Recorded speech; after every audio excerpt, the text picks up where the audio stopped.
हाँ जी, बिस्मिल्लाहिर्रहमानिर्रहीम, अस्सलाम वालेकुम। Hafsa Hussain is here. आज का जो हमारा टॉपिक है वो वैलिडिटी और रिलायबिलिटी से रिलेटेड है कि वो रिसर्च में किस तरह यूज़ होते हैं। ये बेसिकली जो कॉन्सेप्ट है थोड़ा सा कंफ्यूजिंग है, सो दैट्स वाई मैंने इसको कुछ पार्ट्स में डिवाइड किया है कि फर्स्ट पार्ट में इस लेक्चर में हम देखेंगे कि वैलिडिटी और रिलायबिलिटी की थोड़ी सी नो हाउ और उसके अलावा इनका डिफरेंस, जबकि इंशाल्लाह नेक्स्ट लेक्चर में हम देखेंगे इनको डिटेल में कि इनकी टाइप्स क्या हैं व्हाट्सएवर।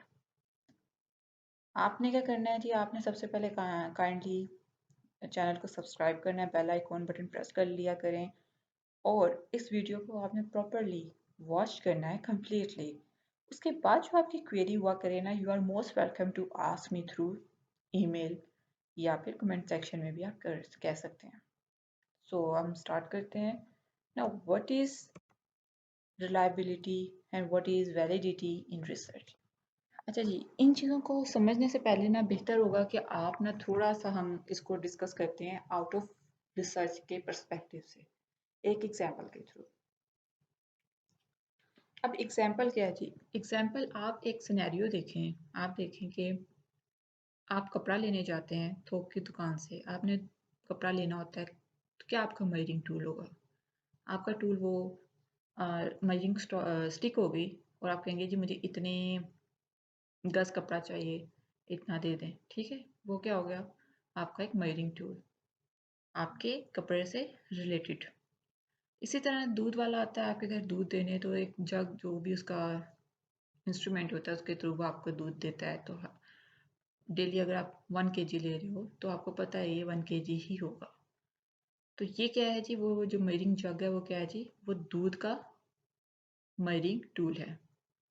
इसी तरह आप बाजार में सब्जी लेने जाते हैं, आप कहते हैं मुझे 1 kg टमाटोज दे दें, तो वो जो एक मेजरिंग स्टोन वो यूज़ करते हैं 1 kg का, उसको यूज़ करते हैं वो आपको 1 kg टमाटोज दे देंगे। So what is that? वो भी क्या है? वो मेजरिंग टूल्स हो गए। ये हमारे पास अब 3 एग्जाम्पल्स आ गए, ठीक है? कपड़ा, दूध और सब्जी।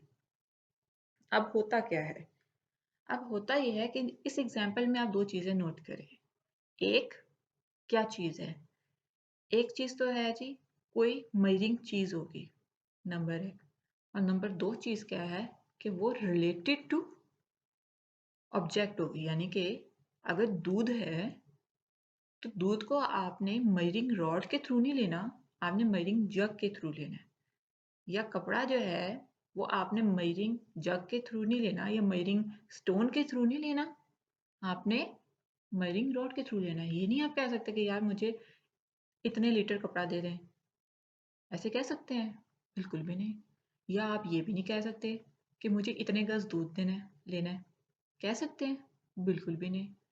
सो यहाँ से आप कॉन्सेप्ट निकालेंगे वैलिडिटी और रिलायबिलिटी का। या ये भी हो सकता है, हम लेमैन लैंग्वेज में बड़ा यूज़ करते हैं कि भाई फलां बंदा जो है ना बड़ा रिलायबल है, उसके पॉइंट्स बड़े वैलिड होते हैं। इसका मतलब ये है कि हम ये जो चीज़ें हैं ना, ये हम अपनी नॉर्मल लाइफ में भी यूज़ कर रहे हैं। ठीक हो गया? अब हम देखते हैं इसको रिसर्च के पर्सपेक्टिव से। Why do we need validity and reliability? पहला क्वेश्चन ये आता है, रिसर्च में हम वैलिडिटी और रिलायबिलिटी को यूज़ करते ही क्यों हैं? उनको यूज़ करने की रीज़न ये होती है कि वो हमें बताते हैं कि जो मेजरिंग टूल यूज़ कर रहे हैं वो कितना, या जो भी टेक्निक या टेस्ट मेजरमेंट्स ले रहे हैं उनकी वैल्यूएशन क्या है, वो कितनी ठीक है। ठीक है ना? आपका जो मेजरिंग जग है, लेट्स सपोज अगर आप कपड़ा लेने जाते हो और आप कहते हो ये मेजरिंग जग है जी, इसमें मुझे कपड़ा दे दो, तो आपका तो टूल ही खराब है। अब एक मेजरिंग जग तो नहीं ना बता सकता कि आपने कितने गज कपड़ा लेना है, या एक मेजरिंग रॉड तो नहीं बता सकता कि आपने कितने लीटर दूध लेना है। ऐसे ही है ना? So reliability and validity are concept used to evaluate the quality of research, कि एक चीज़ की क्वालिटी क्या है। They indicate how well a method, technique or test measure something. A measurement can be reliable without being valid. However, if a measurement is valid, it is usually also reliable. इस चीज़ को हम further detail में आगे करते हैं discuss. अच्छा, अब यहाँ तक आपको समझ आ गई बात कि वैलिडिटी और रिलायबिलिटी की रियल अगर हम देखें आउट ऑफ रिसर्च पर्सपेक्टिव में एग्जांपल्स क्या हैं। अब हम बात करते हैं रिसर्च के पर्सपेक्टिव में कि असल में रिलायबिलिटी क्या होती है। Reliability refers to how consistently a method measures something. Reliability बताती है कि एक मेथड को मेजर करना है, एक मेथड है यूज हो रहा मेजर करने के लिए, वो कितना कंसिस्टेंट है। अगर हम बात करें लेट्स सपोज एक प्लेयर की, हम कहते हैं भाई ये जो प्लेयर है ना ये कंसिस्टेंट नहीं है। क्यों नहीं है? कभी तो ये छक्के चौके बड़े मारता है, जबकि कभी जीरो पे आउट हो जाता है। हर दफ़ा इसका जो परफॉर्मेंस ग्राफ है वो अप्स एंड डाउन पे है। It's not stagnant, it's not going, it's not following a trend. Ups and down आ रहा है। So it means this man is not consistent. ये बंदा कंसिस्टेंट नहीं है, इसलिए ये बंदा रिलायबल नहीं है। ऐसा ही है ना। अब हम दूध वाले की एग्जांपल लेट्स बोल लेते हैं। हम उसे 1 kg डेली दूध लेते हैं, लेकिन हम देखते हैं कभी उसका 1 किलो दूध ज़्यादा होता है, कभी उसका 1 किलो से दूध कम हो जाता है। तो इसका मतलब क्या है? इसका जबकि वो तो मेजरिंग जग से दे रहा है, उसके पास जो मेजरिंग जग है वो उसमें नाप के आपको दिखाता है भाई मेरा तो मेजरिंग जग में ये दूध आ रहा है। लेकिन आप जब देखते हैं खुद मेजर करते हैं आपको कभी ज़्यादा होता है कभी कम होता है। इसका मतलब क्या है? इसका मतलब ये है कि उसका जो मेजरिंग टूल है, दूध वाले का जो मेजरिंग जग है, वो कंसिस्टेंट नहीं है, वो रिलायबल ही नहीं है। ठीक है, यही यही असूल फॉलो हो रहा है किस रिसर्च में। अब रिसर्च में क्या होता है, जब हम अपना लेट्स सपोज कोई भी मेजरिंग टूल लेते हैं, क्वेश्चन लेते हैं, और हम देखते हैं कि 10 लोगों पे सेम इन्वायरमेंट में वो रिजल्ट दे रहा है डिफरेंट, लेकिन जब वही मज़ीद 10 लोगों पे लगाते हैं और कंडीशंस भी सेम होती हैं लेकिन उसका रिजल्ट डिफरेंट आ रहा है, तो क्या है कि वो जो मेजरिंग टूल है वो कंसिस्टेंट नहीं है। एग्जाम्पल क्या है? Measuring of the temperature of a liquid sample several time under identical condition है कि थर्मोमीटर है वो display the same temperature every time. अब एक अगर जो है थर्मोमीटर वो हर दफ़ा डिफरेंट आपको बता रहा है, जबकि एक थर्मोमीटर है वो आपको सेम बता रहा है, तो इसका मतलब ये है कि जो थर्मोमीटर 1 है वो रिलायबल नहीं है, जो थर्मोमीटर 2 है वो रिलायबल है, यानी कि उसके जो रिजल्ट्स हैं वो कंसिस्टेंट है। फिर बात आ जाती है वैलिडिटी की। वैलिडिटी क्या होती है जी? अक्सर कहते हैं ये बंदे के पॉइंट्स बड़े वैलिड है, ऐसे ही है ना। रिसर्च में क्या कहते हैं जी? Validity refers to how accurately a method measures what is intended to measure. Validity refers to how accurately, इसमें दो एक चीज आती है हाउ एक्यूरेट, कि कितना ठीक वो मेजर कर रहे हैं। रिलायबिलिटी में क्या था कि उसकी कंसिस्टेंसी कैसी है, कभी वो ठीक दे रहा है, कभी वो कम कर रहा है, कभी ज़्यादा कर रहा है। या एक प्लेयर है, कभी वो चौके छक्के मार रहा है, कभी जीरो पे आउट हो रहा है। लेकिन वैलिडिटी में वो देख रहे हैं कि रेफर करता है कि how accurately a method measures what it is intended to measure, यानी कि क्या वो रिसर्च के ऑब्जेक्टिव को मीट कर रहा है। हम जो क्वेश्चन पूछना चाह रहे हैं क्या वो उसी को मीट कर रहा है। अगर इसको लेमैन लैंग्वेज में बात करते हैं, मैं दूध लेने जाती हूँ और मैं कहती हूँ जी कि मुझे इतने गज दूध दे दो, तो क्या मेरा जो मेजरिंग टूल है वो ठीक है, मेरे ऑब्जेक्टिव को मेजर कर रहा है? मेरा ऑब्जेक्टिव तो लीटर्स में लेना है ना, जबकि मैं गज़ों में दूध ले रही हूँ। और मेरा जो टूल है वो रॉड है, जबकि यूज़ होना था जग। तो इसका मतलब क्या है? मेरी तो एक्यूरेसी नहीं है। या मैं कपड़ा लेने जाती हूँ, मैं उससे कहती हूँ भाई मुझे फ़लाँ लीटर इतने लीटर कपड़ा दे दें। Is it possible? नहीं। क्यों? क्योंकि मेरा मेजरिंग टूल ही एक्यूरेट नहीं है, वो मेरे ऑब्जेक्टिव्स को ही मीट नहीं कर रहा। मैंने कपड़ा लेना था गज़ों में और मैं क्या उससे रही हूँ लीटर्स में। आई होप कि आपको थोड़ी सी बात समझ आ रही होगी। एग्जाम्पल अगर यहाँ पे बात करते हैं कि आईक्यू टेस्ट है, उसके जो क्वेश्चंस हैं वो लॉजिक्स, रीजनिंग, बैकग्राउंड नॉलेज और गुड मेमोरीज हैं।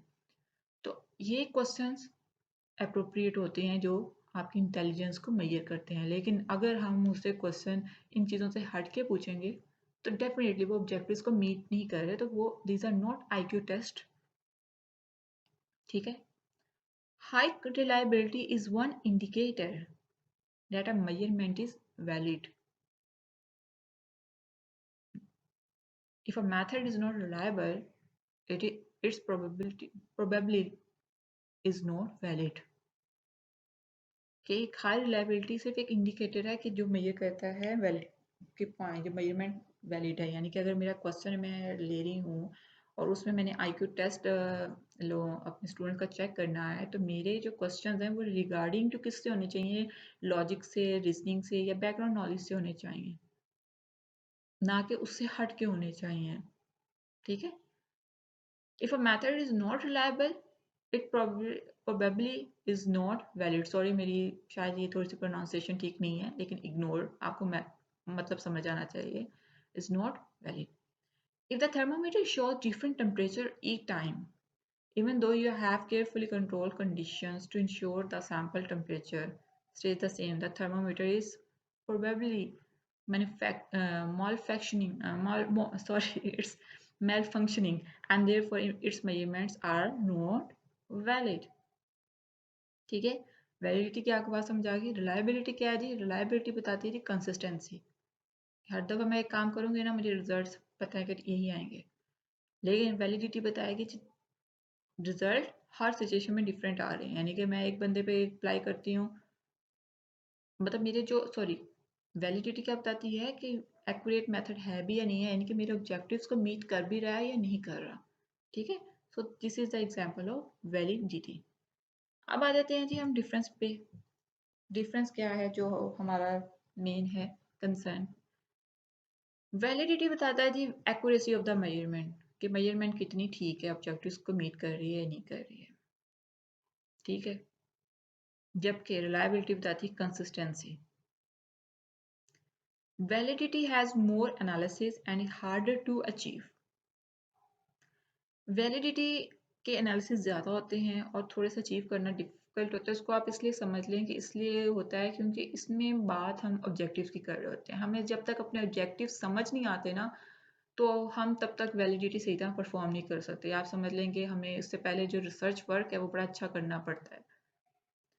There can be there can be reliability without validity. एक चीज रिलायबल हो सकती है, हो सकता है वो वैलिड ना हो। लेट्स सपोज क्या है, लेट्स सपोज ये है कि मशीन है, वेटिंग मशीन है, उस पर मैं खड़ी हो गई हूँ और मुझे लेट्स सपोज मेरा वेट 100 kg आ रहा है, तो मशीन जब भी मैं खड़ी होती हूँ 100 kg दे रही है।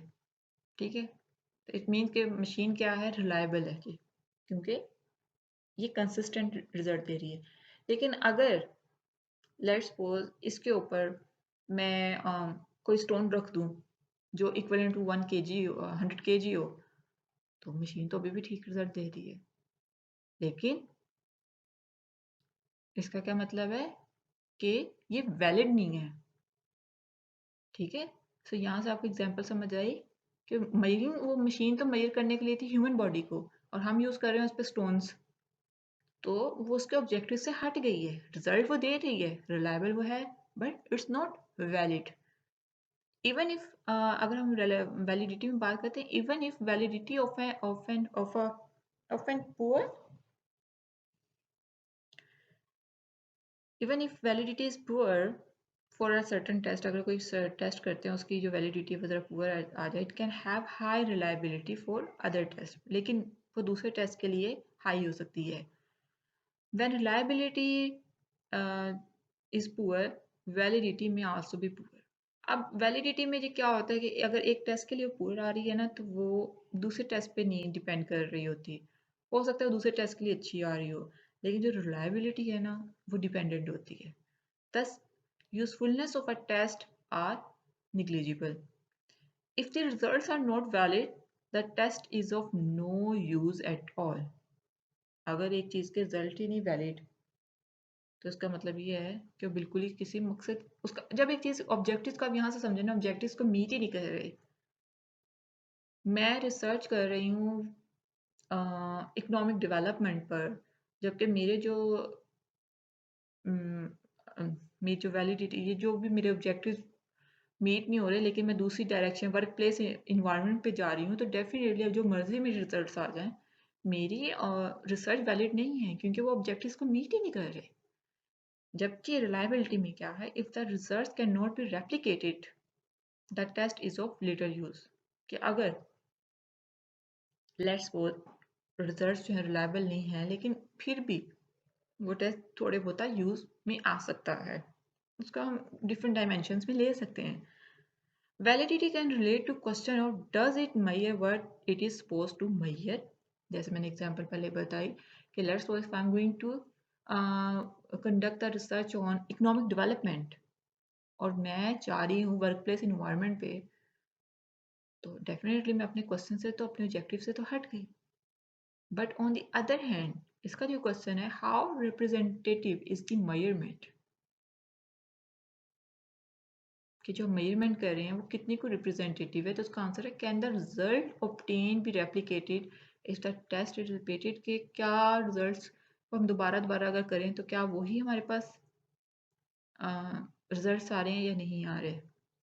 So these are the main differences according to my confined knowledge के वैलिडिटी और रिलायबिलिटी में डिफरेंस क्या है। आप थोड़ी सी इसको आप लेमैन लैंग्वेज में आप जो एग्जांपल्स को याद रखें तो आई थिंक आप इजीली इनको डिफरेंशिएट कर लेते हैं कि वैलिडिटी क्या है और रिलायबिलिटी क्या है। अगर हम फिर अगर हम समरी फॉर्म में इसको करें तो क्या है जी, वैलिडिटी है जी देखना कि क्या कोई चीज़ हमारे जो मेजरिंग टूल है वो हमारे ऑब्जेक्टिव्स को मीट कर रहा है। हमारा ऑब्जेक्टिव इकोनॉमिक डेवलपमेंट है तो क्या जो हमारा क्वेश्चन है या जो भी हमारा मेजरिंग टूल है वो हमारे इकोनॉमिक डेवलपमेंट के ही को मेजर कर रहा है, वो वर्क प्लेस इन्वायरमेंट पे तो नहीं जा रहा। तो ये क्या है, ये वहाँ से आने वाली फाइंडिंग्स रिजल्ट्स क्या है वो वैलिड है।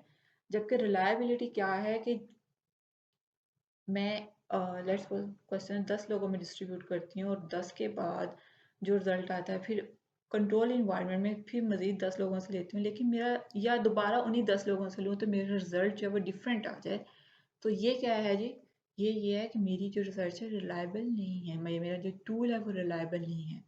जब हमारा टूल वैलिड और रिलायबल हो जाता है तो फिर हम अपनी रिसर्च को फर्दर कंडक्ट करते हैं। So this is all about validity and reliability. Use क्यों होते हैं कि हमें देखना होता है कि अब हम जो रिसर्च कंडक्ट करने जा रहे हैं हमारा वो टूल इस काबिल है भी या नहीं है। क्योंकि अगर हम गलत टूल से करते करते जाएंगे हमारी रिसर्च भी कंडक्ट हो जाएगी, कंक्लूजन भी आ जाएगा हमारी, बट इन द एंड क्या होगा, रिसर्च क्योंकि वैलिड नहीं होगी तो हमारी सारी मेहनत ज़ाया चली जाएगी। So this is all about validity and reliability और इसके कुछ मेन जो डिफरेंसेस थे according to my confined knowledge मैंने आपसे शेयर कर लिए हैं। So thank you so much. इसके अलावा आपने अगर आपको कोई क्वेरी है या आप किसी और सब्जेक्ट से रिलेटेड मुझसे लर्न करना चाहते हैं तो काइंडली आप मेरे जीमेल अकाउंट पे ईमेल भी करते हैं, मेरा ईमेल अकाउंट भी गिवन है और कमेंट सेक्शन में भी आप कर सकते हैं। By the way thank you so much कि आप लोग मुझे इतना अप्रिशिएट कर रहे हैं। ओके, अल्लाह हाफिज़।